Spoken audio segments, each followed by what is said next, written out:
Hello दोस्तों, आज हम इस वीडियो में पढ़ने वाले हैं वर्ग नम्मा के काव्य खंड से दूसरा अध्याय करबक, जिसका नाम है करबक और इसके रचनाकार हैं कवि मंझन।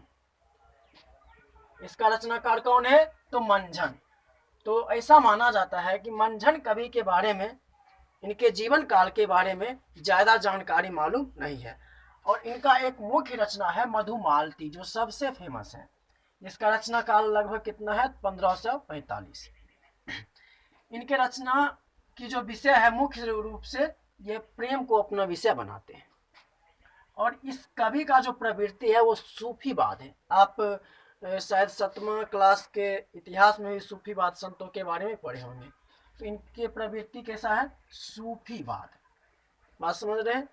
तो अब हम ये जो पद लिखे गए हैं, इस चैप्टर में 2 पद हैं, इन 2 पदों का हम मतलब समझेंगे, भावार्थ समझेंगे कि कवि कहना क्या चाहता है, कवि का आशय क्या है। बात समझ रहे हैं? तो जैसा हम बता दें, जो इनका मधुमालती है, मधुमालती है एक नायक और नायिका के संबंध में लिखा गया है। नायक और नायिका, इनके संबंध में, नायक और नायिका के संबंध में, यानी इसमें नायक और नायिका के प्रेम का बखान किया गया है। बात समझ रहे हैं? जिनमें बहुपत्नीवादी स्वरूप का बखान किया गया है और इनके अनमोल प्रेम का बखान किया गया, जिसमें नायक नायिका से कहते हैं कि तुम्हारा और मेरा जो प्रेम है इस संसार में पिछले जन्म से ही फिक्स होकर आया है। बात समझ रहे हैं कि मैं जो जन्म लिया हूं इस संसार में सिर्फ आपके लिए और आप जो जन्म लिए हैं सिर्फ हमारे लिए। तो इसी के बारे में मधुमालती में कहा गया है। तो मधुमालती एक बहुत ही सुंदर रचना है जिसमें प्रेम के स्वरूप को अच्छा से बताया गया है कि प्रेम क्या होता है। बात समझ रहे हैं? तो चलिए अब हम अपने पाठ्य पुस्तक में आते हैं और कवि क्या कहते हैं। तो सबसे पहले जान ले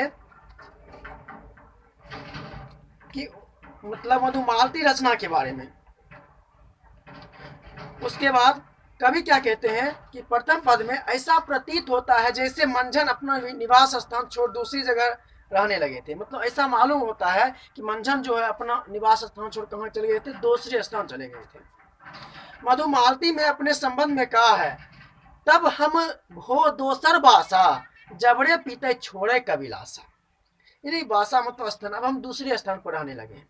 मंझन अपने गुरु का नाम शेख मोहम्मद या गोश मोहम्मद बतलाया है। मंझन अपने कवि का नाम मतलब गुरु का नाम क्या बतलाते हैं? तो शेख मोहम्मद या गोश मोहम्मद। लेकिन इससे अधिक अपने गुरु के संबंध में कुछ नहीं कहा है और ना ही अपनी गुरु परंपरा का ही जिक्र किया है। वैसे अपने गुरु के संबंध में उन्होंने इतना अवश्य कहा है कि वे सिद्ध पुरुष थे तथा उन्हीं की कृपा से उन्हें ज्ञान की प्राप्ति हुई है और वे आध्यात्मिक जीवन की ओर प्रवृत्त हुए हैं। अब सुनिए, मंझन सूफी कवि थे। मंझन किस प्रकार के कवि थे? सूफी कवि थे। और सूफीवाद क्या होता है? सूफीवाद आप अच्छे से पढ़े होंगे 7वां के इतिहास में। अतएव उन्होंने सूफियों की प्रेम पद्धति को ही अपनाया। सूफियों का विश्वास है कि प्रेम के द्वारा ही परमात्मा को पाया जा सकता है। अर्थात यदि आपको ईश्वर को पाना है, भगवान की प्राप्ति करनी है, तो आप प्रेम के शरण में चले जाइए, क्योंकि प्रेम के द्वारा ही ईश्वर को पाया जा सकता है। बात समझ रहे हैं? भगवान तक पहुंचने की जो सीढ़ियां है वो प्रेम ही है। बात समझ रहे हैं? अब इसका मतलब ये नहीं घर पे जाके पढ़ना नहीं है, सिर्फ प्रेम करना है, ऐसा नहीं है। प्रस्तुत दोनों करबक। करबक एक छंद है जो दोहा और चौपाई से मिलकर बनता है। करबक हम किसको कहते हैं? एक छंद होता है जो दोहा और चौपाई से मिलकर बनता है। प्रेम के महत्व को ही उद्घाटित करते हैं। कवि के अनुसार प्रेम रूपी ज्योति ही संसार यह संसार प्रकाशमान है। यानी कवि के अनुसार ये जो संसार है चमकीला है, ज्योतिर्मय है, प्रकाशमय है। वो किससे? प्रेम के द्वारा ही ज्योतिर्मय है। यदि प्रेम इस दुनिया से लुप्त हो जाए तो प्रकाश लुप्त हो जाएगी, यह संसार अंधेरा हो जाएगा। बात समझ रहे हैं? अब इसका मतलब यदि हम ज्यादा प्रेम करेंगे तो ज्यादा रोशनी देगी, फिर लाइट एलईडी बल्ब जलाने की आवश्यकता नहीं है। चलिए अब कवि क्या कहते हैं, हम कविता के सामान्य अर्थ को समझते हैं और कवि क्या कहना चाहते हैं उसके भावार्थ को भी हम जानेंगे। तो सबसे पहला है प्रेम अमोलिक नग संसारा, इसका मतलब क्या होता है? प्रेम मतलब प्रेम। यहाँ पर पेज नंबर 116 आप निकालिए, उसमें सारा चीज अच्छा से लिखा गया है। प्रेम अमोलिक नग संसारा, यानी प्रेम इस दुनिया में अमूल्य है, अंगूठी के नगीने के समान है। कैसा है? अंगूठी के नगीने के समान। बात समझ रहे हैं? प्रेम जो है इस दुनिया में अंगूठी के नगीने के समान है, अनमोल है। यही जिया प्रेम सा धनी अवतारा, जिसे यह प्रेम हो गया वो क्या हो गया? धन्य हो गया। वो क्या हो गया? धन्य हो गया। तो आपको भी यदि धन्य होना है तो आप भी क्या कर सकते हैं? प्रेम कर सकते हैं। बात समझ रहे हैं? तो यदि आपको भी धन्य होना है, अमीर बनना है, तो आप भी प्यार के शरण में चले आइए, खुला है दरबार इसका। तो पहला लाइन का मतलब क्या हो गया? प्रेम अमोलिक नग संसारा, अर्थात प्रेम इस दुनिया में अनमोल है, अंगूठी के नगीने के समान है। प्रेम जियम प्रेम सा धनी अवतारा, जिसे यह प्रेम हो गया वो क्या हो गया? धन्य हो गया। प्रेम लागी संसार उपावा, प्रेम गहा विधि प्रगट आवा। मतलब क्या है? प्रेम लागी संसार उपावा, इसका मतलब क्या है? कि प्रेम के कारण ही ये क्या है? संसार है। ये जो दुनिया चल रही है वो किसके कारण ही? प्रेम के कारण ही।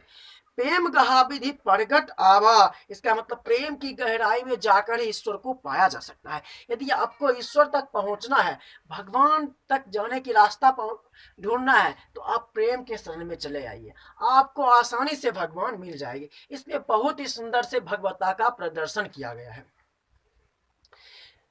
प्रेम जयति सम सृष्टि अंजोरा, यानी प्रेम रूपी ज्योति से ही, प्रेम रूपी प्रकाश से ही, या क्या है? संसार ज्योतिर्मय है, इंजोर है, इसको हम कहते हैं प्रकाशमान है। यानी प्रेम रूपी बाती से ही, ज्योति से ही क्या है? प्रकाश, सॉरी, ये संसार क्या है? प्रकाशमान है, ज्योतिर्मय है।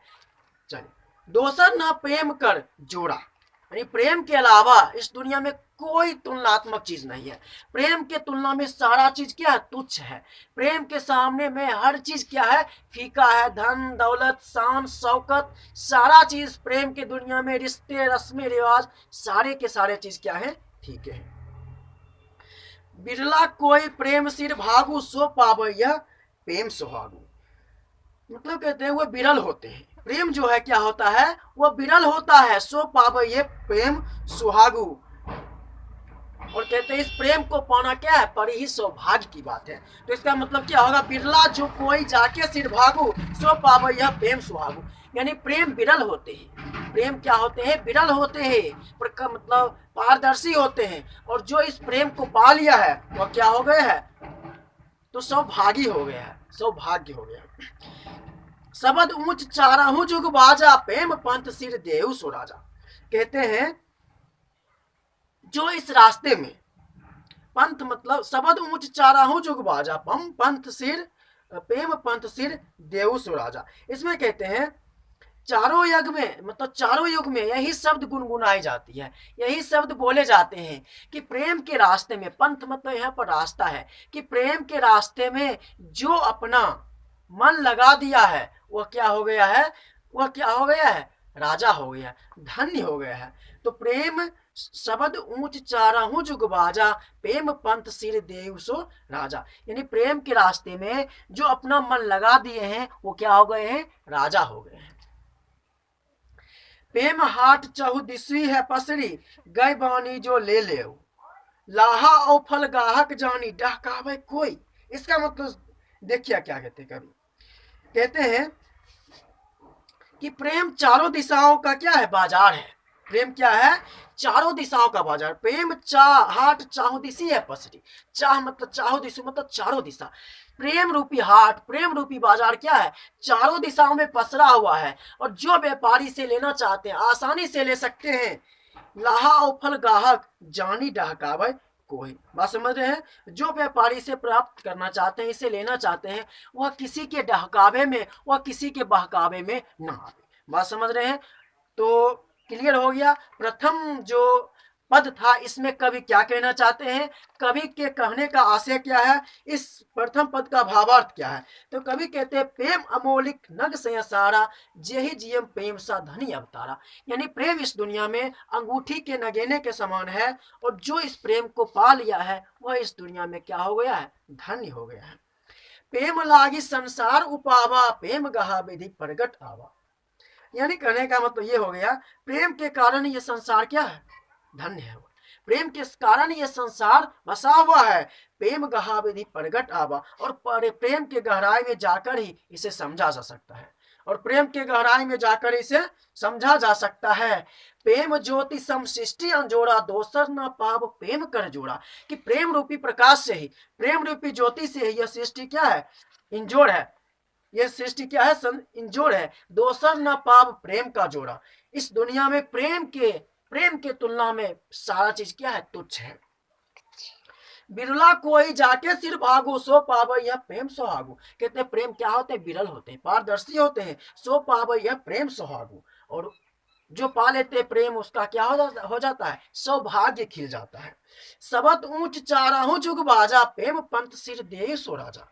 यानी प्रेम रूपी शब्द चारों युग में सुनाई दे रहा, ऊंचाई के साथ सुनाई दे रहा है।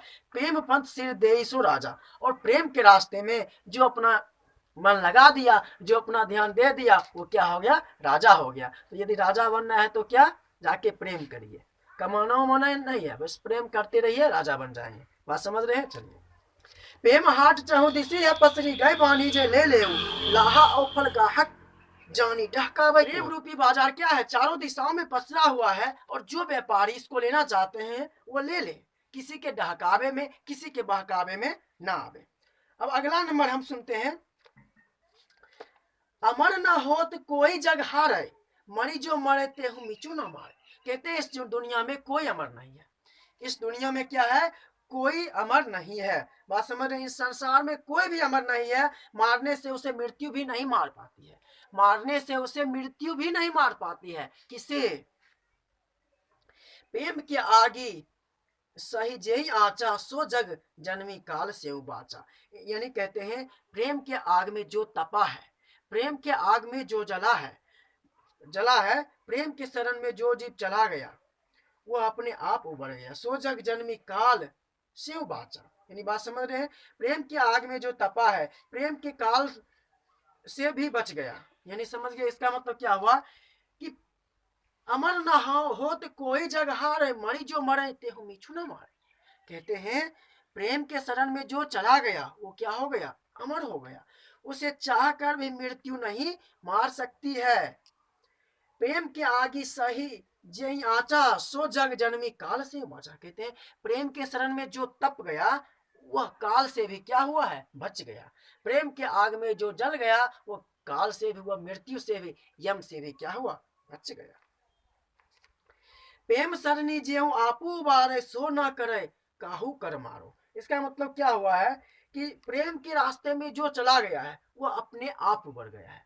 उसे फेमस होने की आवश्यकता नहीं है, किसी टीवी सीरियल वगैरह न्यूज़पेपर में उसके आर्टिकल्स आने की आवश्यकता नहीं है। वो अपने आप फेमस हो गए, अपने आप चर्चा में आने लगे हैं, जो इस प्रेम रूपी संसार में क्या हुए, इस प्रेम रूपी गंगा में जाके डुबकियां लगा रहे हैं। बात समझ रहे हैं।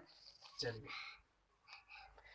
सोना मरे काहू कर मारे, यानी क्योंकि उसे, वह किसी के मारने से कैसे मरेगा, वह क्योंकि वह किसी के मारने से कैसे मरेगा। एक बार जो मरीजियो पावे, काल बहुरीते ही नियर ना आवे। यानी एक बार जो प्रेम के कारण जिसकी मृत्यु हो गई है उसके निकट कभी काल भी नहीं आता है। मृत्यु का फल अमृत हो ही गया, निश्चय अमरता ही के कह गया। और प्रेम के कारण जिसकी मृत्यु हुई है, और प्रेम के कारण जिसकी मृत्यु हुई है उसका मृत्यु भी क्या हो, मृत्यु का फल भी क्या हुआ, अमृत हो गया है। प्रेम करने वाले कभी मरते नहीं है, क्योंकि कवि मंझन कह रहे हैं कि प्रेम क्या है, अमर है। जब प्रेम अमर है तो प्रेम करने वाले कैसे मर सकते हैं। बात समझ रहे हैं। तो हमें उम्मीद है इसका सामान्य अर्थ आप समझ गए होंगे कि कवि इसमें क्या कहना चाहते हैं।